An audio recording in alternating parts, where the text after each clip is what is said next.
Hi, and thank you so much for watching this quick video on how to use the PIRE Buy and Hold Calculator.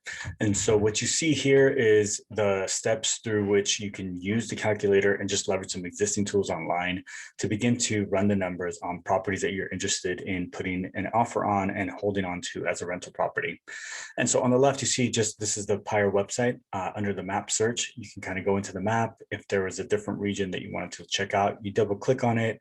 Once you double click close to the area that you're interested in, there's a little button down here that says refresh, and listings will populate for that particular area. So we're kind of zoomed in. I actually own a rental in Tahoe Park, and so we're kind of looking at that area in Oak Park. There's one particular property that I've been curious about for a minute, and it's this one here, 4949 12th Avenue. So we're going to use that as the example. 4949 12th Avenue has a additional dwelling unit in the back. And so that's what's most intriguing for me. So we're going to use this as the example to run the numbers on it. So first thing I would do, ideally you're using the PIRE website, but if you're using Zillow, Redfin, whatever you want to use, feel free to. You're going to pull up the listing and you're going to look at the price point and assume that at minimum, do the calculations at the asking price. So in this case, it's $489. This one's been on the market for a little bit. So, even that, if it works at 49, then you'll know it worked at whatever price you get into contract on. And so you plop that number in there, 49, it's automatically going to start calculating a few things for you.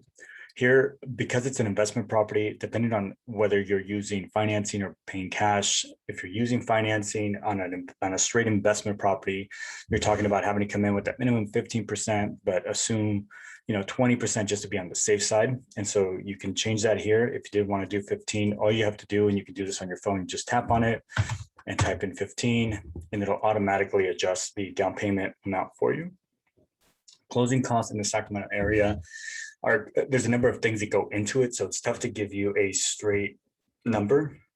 I would say calculate between 7,500 to maybe 10,000, and 10,000 closer to if you're in the, $800,000 mark, but in the 500 and below, about $7,500 should work.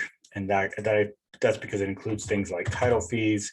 If you're offering to split any of the closing costs, including county and city transfer tax, if you're taking on any additional expenses or offloading any expenses, all of that goes in. So it's very unique to each offer. But I think $75 is a good amount to factor in there.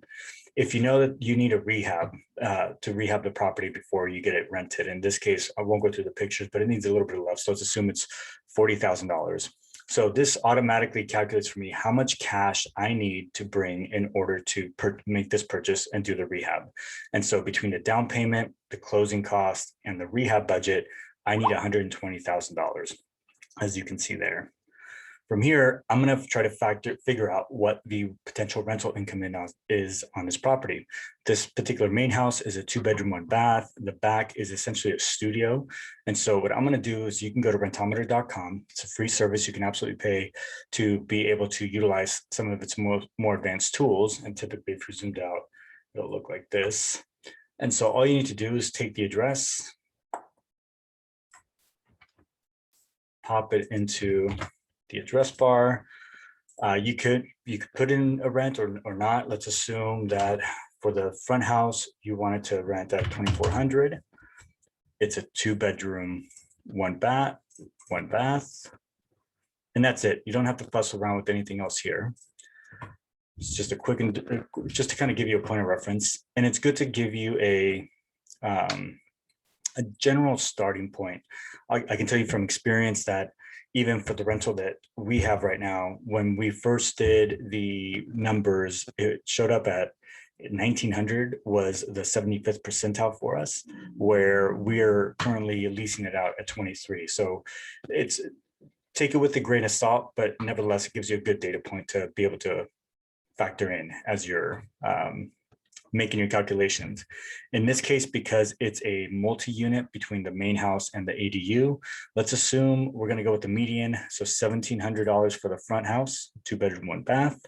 And then we're going to look at plus the 1 bed, the studio in the back. So 1,700 plus. We're doing the math between the 1,700 for the 2-bedroom, 1 bath, and about 1,200 for the studio in the back, let's assume we're just going to round up to an even 3,000. Okay, so it'll be 29. We're going to round up to an even 3,000 per month. There's no additional laundry income. There's no additional storage income, and there's no miscellaneous income. So it's 3,000 flat.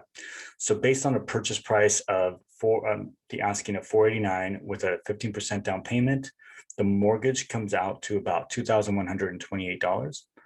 Here, you start to populate some of the additional costs, expenses that you have to factor in. In this case, there is no HOA, so that's zero. Utilities in Sacramento, it's about 175. So you can put that in there, assuming that you're going to have your tenants pay for electricity and gas. And the reason for including something in utilities is the only monthly bill that can be, if unpaid, can place a lien on your house. And so I typically would encourage you to additionally factor that into your rental price so that it's an all-inclusive. And so you could technically leave it off here and just add it on at the end. But I would encourage you to make sure that you're still paying for that particular bill, because you don't want to risk a tenant not paying that. If you're going to pay for lawn care maintenance, it's about $100 a month. When it comes to the reserves, that's vacancy, repairs, and capital expenditures. You really want to range. So for vacancy, repairs, and capital expenditures, you kind of want to factor in a few things. So for vacancies, is this an area with high demand? And so chances of you having to sit with an empty property for long are small. You can get closer to the 3 to 5% if that's the case. If this is an area that is not as populated or not as popular, and you may find yourself sitting with a vacancy for a bit longer, I would encourage you to go 7 to 10% allocation for this. This particular area, because UC Davis is right here, is in high demand, so I kept it down to 3%. The repairs and reserves is something that if we're going to spend $40,000 on it, we are fixing it up to address the majority of the repairs and reserves. So we could be a little bit more conservative and say 5. So 5% there, and you see all of these automatically adjust over here. And for capital expenditures, this is more for reserves. So if you're spending $40,000 up front, ideally you're making a necessary repair so you don't have to do any near-term capital expenditures. Still, if you want to be conservative, let's just say you go with 5% there. And regardless of if you're looking to actually manage the property yourself or actually outsource it to a property management company, I'd encourage you to factor in the cost of a property management company. One, that could essentially be profit that you pay yourself for the work that you're doing in managing it. Or two, if you decide to step away or move away and no longer want to take the main responsibility of managing that property, you already have it built into your numbers to be able to hand it off. And so I'd encourage you at minimum, put in 8% here. Okay. So you see that your total monthly expenses come in at $2,858, and that's with a full price offer and 15% down. And so when it'll automatically, this calculator will automatically pull some of the numbers that you previously input. So the total income is 3,000, the total expenses is 2,858, and the total monthly cash flow is 141. So your 141 is essentially, that is the income that you're generating from the property. Remember, you're actually putting more away into your bank account in the form of reserves. And so you're technically the income that's coming into you after the direct expenses is going to be more. But if you are running this as a business, I would encourage you to retain these as reserves. Do not consider them as any kind of profit or income on top of what you're generating once you factor in those expenses. So in this case, this particular property would allow for you to cash flow $141 a month. It would essentially allow you to gain equity on that property. So as the value of the property goes up, especially after repairs, all of a sudden you have a home that is of higher value than what you paid for it. And over time, it's going to give you that flexibility to be able to tap into that equity in the form of a HELOC, potentially a cash out refinance, to get back some of those funds that you put into it initially, to really kind of complete the BRRRR strategy, the buy, rehab, rent, refinance, repeat. There'll be another video for that.